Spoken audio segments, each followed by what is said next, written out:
One, two, 1, 2.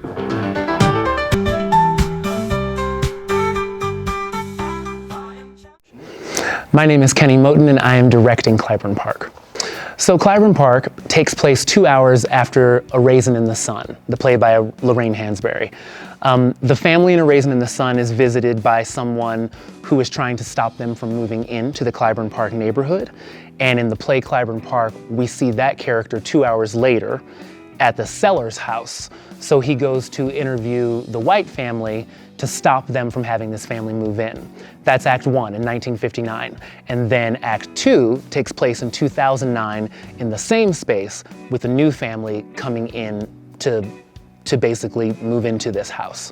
Some of the themes that the show deals with are community, gentrification, race are baked into the pie of Clybourne Park, but I think the overarching theme is really about what makes community and how do we define community.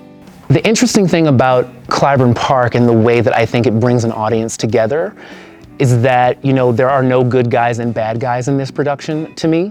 I think the way Bruce Norris wrote the piece, it lays these people out. It doesn't give you a grand theme that beats you over the head, this is what you must learn in this show.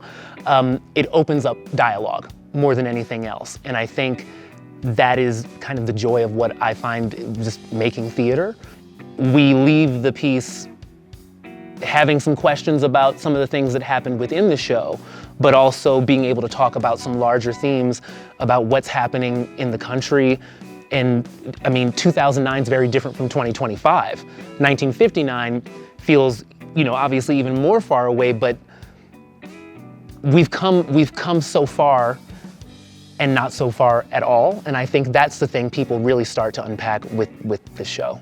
We've had so many conversations about how will the audience take this.